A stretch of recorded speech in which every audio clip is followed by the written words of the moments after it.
阿甘，我的朋友，我是阿鲁米。其实很多人在上我的瓦头体验课的时候，都对于这个瓦头基础型有蛮多的疑问的。比如说，为什么它的厚度这么厚，这么难切？它是空心的吗？就是有蛮多像这样的疑问的。所以我们今天就从头来压模给大家看看。这个是我们的基础型的圆形。那因为它的脸部这里的形状比较复杂，所以我把它分成2个面。那后脑勺的部位就是1个面，所以我们的模具是有3个面的。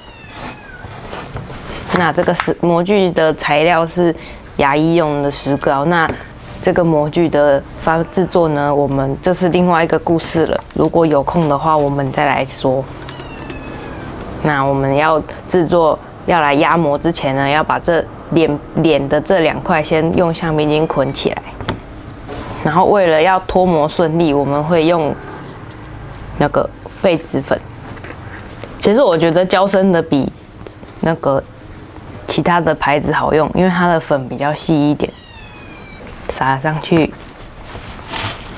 然后用这个粗的水彩笔把多余的粉刷掉，外面也可以带到一点。好，现在就可以把粘土压进去了。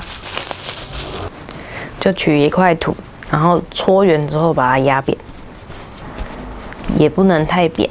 太扁的时候，在脱模的时候，它会因为结构不够稳定，然后就变成像这样，然后就凹掉啊，或者是裂开，也没有办法使用。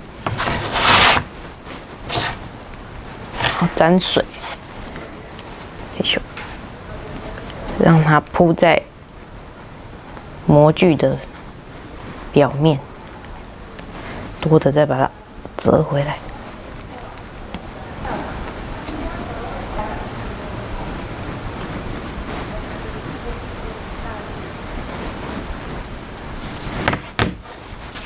然后土量其实是蛮难控制的啦，所以通常都是还会额外再补。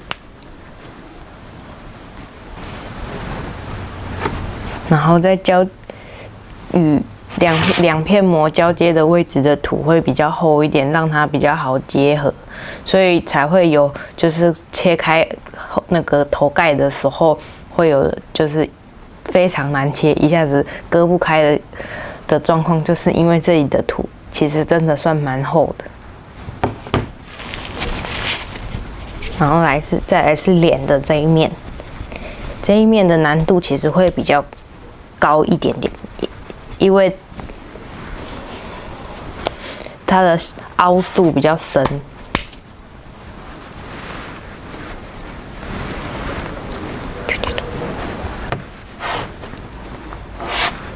沾水把它铺进去。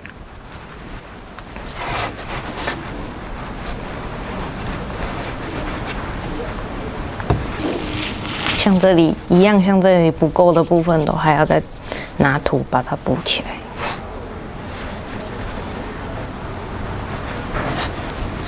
然后就是需要比原模具的切合点的位置再高一点点，它才有接着的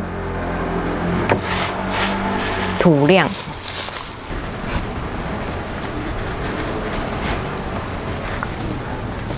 好了，现在2边都铺好了，我会在这里再多抹1层水，因为水可以让粘土比较软，它的接着力就会变强。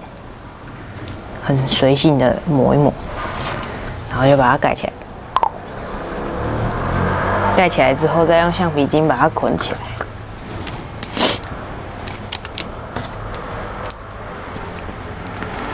好了。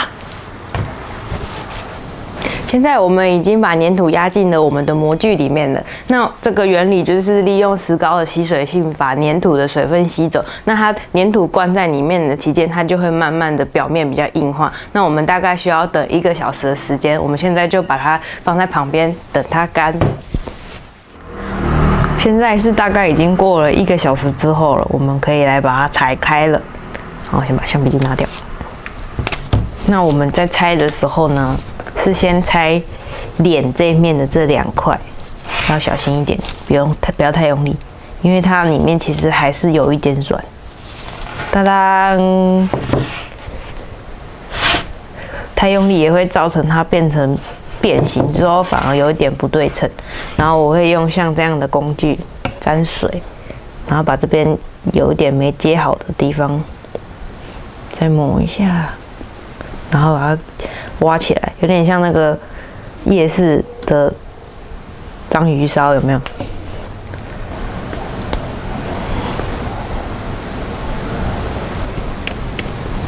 好，那现在这个阶段呢，我是比较不，它已经可以整颗拿下来了，但是我比较不建议它现在就把它拿起来，因为这样会太软，到时候放在桌上什么的，它还是很容易撞到就凹掉了。